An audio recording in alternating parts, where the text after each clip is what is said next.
নমস্কার বন্ধুরা, আমার চ্যানেলে আপনাদের স্বাগত। তো প্রতিদিনের মতো আজকেও একটা নতুন ধরনের ভিডিও নিয়ে এসেছি। কুমড়ো তো অনেক রকম রান্না করে খেয়েছেন, একবার এইভাবে ডিম দিয়ে কুমড়ো রান্না করে দেখবেন, খেতে দারুণ লাগে।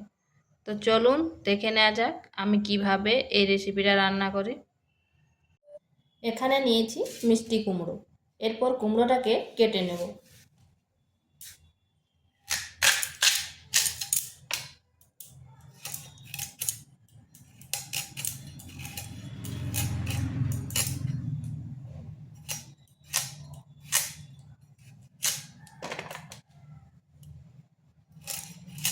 পরিমাণটা আপনারা কম বেশি করে নিতে পারেন।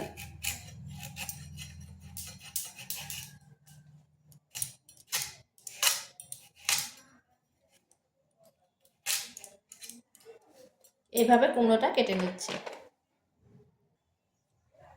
কুমড়োটা কাটা হয়ে গেছে, এরপর ভালো করে ধুয়ে নিচ্ছি। এখানে একটা মশলা তৈরি করব। নিয়ে নিচ্ছি আদা, রসুন আর একটা ছোট সাইজের পেঁয়াজ, একটা কাঁচা লঙ্কা আর 1 চামচ জিরা। এগুলোকে বেটে নিচ্ছি। এখানে আমি 3টা ডিমকে সিদ্ধ করে এইভাবে মাঝখানে কেটে নিয়েছি আর নুন হলুদ মাখিয়ে নিয়েছি। এরপর কড়াইতে দিয়ে দিচ্ছি তেল।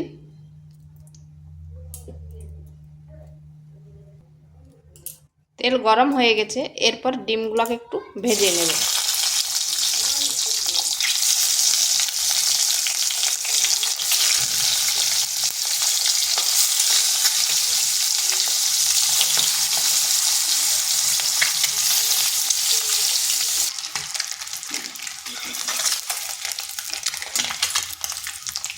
ডিমগুলো এরকম লাল লাল করে ভেজে নিয়েছি, তো এগুলো হয়ে গেছে, তুলে নিচ্ছি।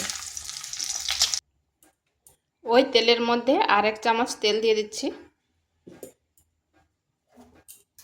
দিচ্ছি 5 ফোড়ন,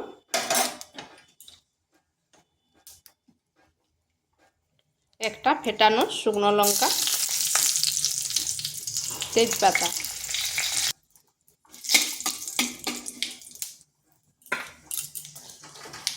দিয়ে দিচ্ছি ছোট সাইজের একটা আলুকে এইভাবে ছোট ছোট টুকরো করে কেটে নিয়েছি।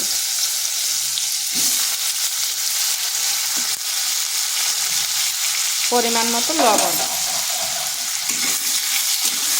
এরপর আলুটাকে এইভাবে নেড়ে চেড়ে হালকা লাল লাল করে ভেজে নেব। আঁচটা অবশ্যই মিডিয়াম আঁচে রাখতে হবে।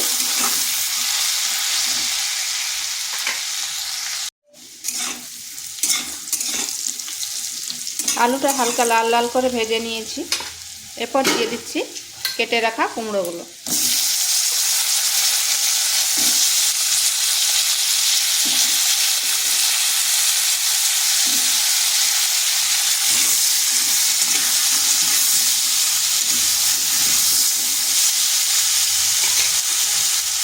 দিয়ে দেব হলুদ গুঁড়ো।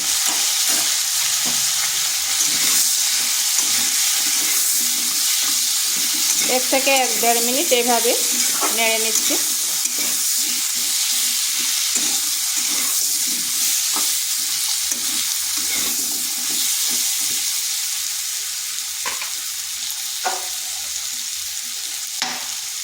দিয়ে দিচ্ছি একটা টমেটো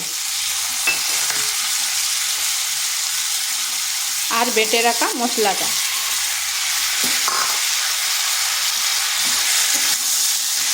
এরপর ভালোভাবে এই মশলার সাথে কষিয়ে নিতে হবে।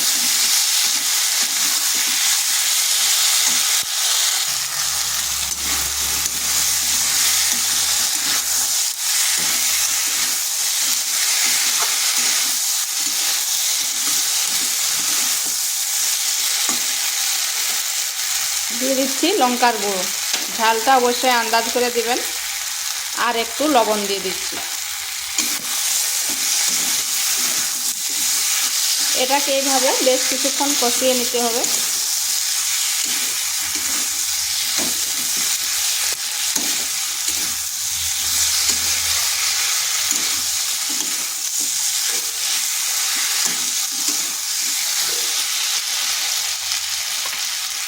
ঢাকা দিয়ে 2 মিনিট রেখে দেবো।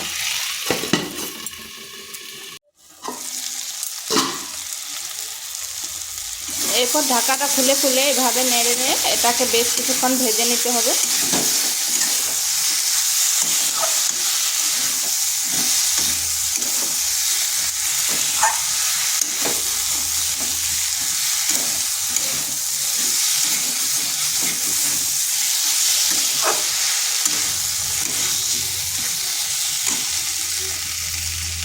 এরপর এখানে জল দিয়ে দেবো।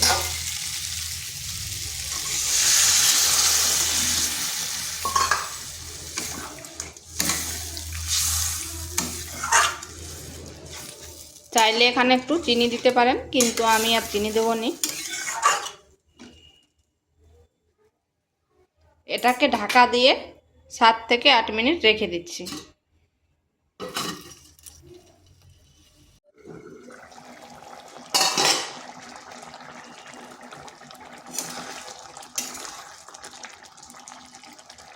তো দেখুন কুমড়োগুলো ভালোভাবে সেদ্ধ হয়ে গেছে, আর আলুগুলো। এরপর দিয়ে দিচ্ছি ডিমগুলো,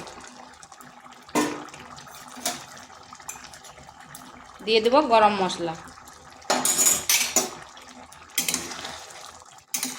এখানে একটু ধনেপাতা দিয়ে দিতে পারেন, তো আমার হাতের কাছে নেই, আমি দিলাম নি। তো এইভাবে একবার কুমড়ো দিয়ে ডিম রান্না করে দেখবেন, গরম গরম ভাত বা রুটির সাথে খেতে দারুণ লাগে। তো এটাকে আর শুকনো করবো নি, ঠান্ডা হয়ে গেলে আর একটু শুকনো হয়ে যাবে, বেশ মাখো মাখো করব। তো ভিডিওটা ভালো লাগলে লাইক শেয়ার কমেন্ট অবশ্যই করবেন, আর নিত্য নতুন রেসিপি পাওয়ার জন্য চ্যানেলটিকে সাবস্ক্রাইব করবেন। এটা হয়ে গেছে, নামিয়ে নিচ্ছি।